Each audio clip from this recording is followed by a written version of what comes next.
तो फल की अनेक कहानियां हैं, आम से संबंधित हैं।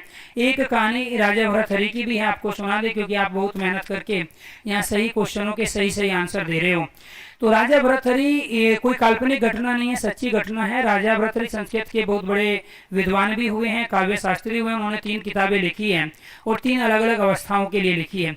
उन्होंने एक श्रृंगार शतक लिखा है, जिसको शादी नहीं करनी है या जो शादी करना नहीं चाह रहा है, जो देश सेवा या दूसरी तरह की चीज़ों में एक्टिविटी दिखा रहे हैं, तो अगर उसको श्रृंगार शतक पढ़ के सुना दी जाए या वो खुद पढ़ ले तो वो अपने आप ही अगले महीने ही शादी के लिए तैयार हो जाएगा या ये कहेगा कि नहीं मैं अब शादी करूँगा। इसके बाद में एक नीति शतक है जो स्टूडेंट लाइफ में जरूर पढ़नी चाहिए। उसमें नीति शतक में संस्कार, संस्कृति और धन, वैभव और नौकरी, पैसे के बारे में बताया गया है कि किसको कितनी आवश्यकता होती है। इसके साथ एक वैराग शतक है, वो हमेशा बुढ़ापे के बाद ही पढ़ना चाहिए, रिटायरमेंट के बाद। अगर वैराग शतक नौजवानी में पढ़ ली, जो आपकी एज है, तो जिंदगी में कभी भी आप न तो लड़की देखोगे और न कभी शादी की हाँ भरोगे, क्योंकि उस वैराग शतक में स्त्रियों का इस तरह से वर्णन किया गया है कि उससे अपने आप ही विरक्ति हो जाती है।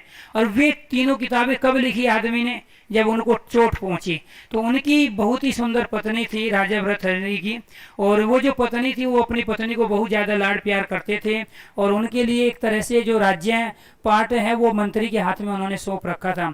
मंत्री की कार्यशैली से खुश होके जो उनकी पत्नी थी वो उनको चाहने लगी, मंत्री को। तो एक बार एक दरबार में, राजा के दरबार में एक साधु आए। वो बोले कि मेरी जो है 25 से 30 साल की तपस्या के उपरांत मुझे दिव्य स्वरूप अर्थात परमात्मा के द्वारा एक फल प्राप्त हुआ है, जिसको अमृत फल कहते हैं, अमर फल कहते हैं। उसको जो खाएगा, जिस स्थिति में खाएगा वो ऐसा ही रहेगा, वो बूढ़ा नहीं होगा, वो अमर हो जाएगा। ऐसा साधु ने कहा राजा को लाइन पे लाने के लिए। ऐसा कोई फल नहीं है, कभी आप सोचो कि मेरे पास कोई फल रखा है और चलो वहां से आप ले लो। यानी कि साधु जानते थे कि राजा वास्तव में पढ़ा लिखा है, विद्वान है, लेकिन ये अपनी पत्नी के चक्कर में, उनकी मोह माया या कह लो भोग ऐश्वर्य के चक्कर में राजकाज पे ध्यान नहीं दे रहे हैं। तो उन्होंने कहा कि अमृत फल है, वो आम का ही फल था जिसको वो अमृत फल कह रहे थे।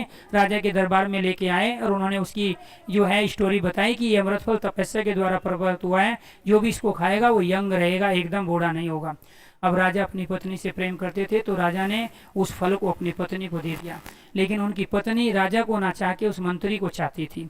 तो चुपचाप जब राजा ने अपनी पत्नी को दिया कि मैं आपको ऐसा ही देखना चाहता हूँ जैसी आप अभी हो, तो यहाँ मंत्री के पास वो फल पहुंच जाता है राजा की पत्नी, भर्तहरि की पत्नी के माध्यम से। अब मंत्री जालिम इतना जबरदस्त था कि वो राजा से तो डरता था। अब पत्नी चाहती थी वो अलग बात है, लेकिन मंत्री उनकी पत्नी को नहीं चाहता था।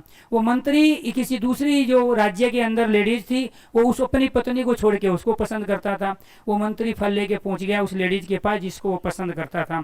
अब वो लेडीज जो है राजा को चाहती थी, राजा भर्तहरि को, और घूम फिर के वो राजा भर्तहरि की राज दरबार में फल आके उपस्थित हुआ। अब राजा को लगा ये क्या हुआ, ये फल तो वही है जो साधु ने दिया था।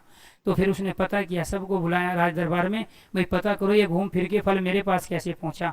अब पता चला राजा ने दिया था पत्नी को, पत्नी ने बताया मैं पसंद करती हूँ मंत्री को, और मंत्री पसंद करता है उस लेडीज को जो राज दरबार में राजा के पास फल लेके आई है।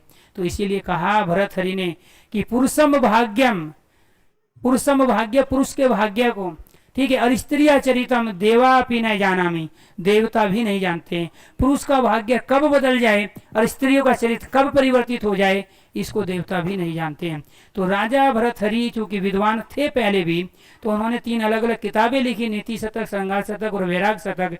उसमें एक पंक्ति आती है पुरुषम भाग्यम स्त्रिया चरितम देवापि न जानामि कुतो मनुष्य, क्या हम तो मनुष्य हैं, देवता ही नहीं जानते हैं कि पुरुष का भाग्य कब बदल जाए, आपकी नौकरी कब लग जाए, किसी को नहीं पता है। आप कब, ये प्यारे दोस्तों, प्रधानमंत्री के पद पे चढ़ जाए, जैसे नरेंद्र मोदी, चाय बेचने वाला एक व्यक्ति, कोई उम्मीद कर रहा था, खुद को नहीं पता था। द्रौपदी मुर्मू हमारी राष्ट्रपति, किसी को पता नहीं था। तो आपको ध्यान है पुरुषों के भाग्य को कितनी बड़ी बात कही, इस अमृत फल की वजह से बता रहा हूँ। उन्होंने संस्कृत की एक बहुत बड़ी पंक्ति है, तो इसीलिए आप टेंशन मत लो। अगर आपका पेट में अच्छा स्कोर होगा तो भी नौकरी लगेगी, अच्छा स्कोर नहीं होगा तो भी नौकरी लगेगी, क्योंकि आपके भाग्य को तो देवता ही नहीं बता सकते। और यहाँ तो ज्योतिषी बता रहे हैं हाथ की रेखा दिखा दिखा के। ये सच्ची घटना बता रहा हूँ, मैंने अपनी लाइफ में 6 से 7 बार हाथ दिखाया अलग अलग जगह पर। जयपुर गया वहाँ भी दिखाया, और हिमाचल प्रदेश में गया वहाँ भी दिखाया, उत्तराखंड भी दिखाया, दिल्ली में 3 से 4 बार दिखाया।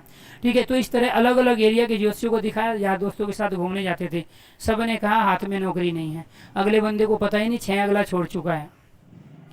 ठीक है, मुझे हाथ की रेखा देख के बता रहे हैं, किसी की फीस 500 रुपये है, किसी की 1100 रुपया है, किसी की फीस 300 रुपया थी। हाथ देख के बता रहे हैं कि नौकरी नहीं है, और अगले को पता ही नहीं बंदा 6 छोड़ के 7वीं कर रहा है। तो इसीलिए कहा कि पुरुषम भाग्यम, ध्यान से सुन लो, पुरुषम भाग्यम और स्त्रिया चरितम देवापि ना जाना, देवता भी नहीं जानते कब बदलेगा। तो इसीलिए कुतो मनुष्य, आप तो मनुष्य हो, मेहनत करते रहो, अमृत फल की इच्छा मत करो। तो ये तोते का प्रिय क्या था, अनार, इसलिए दांडी राम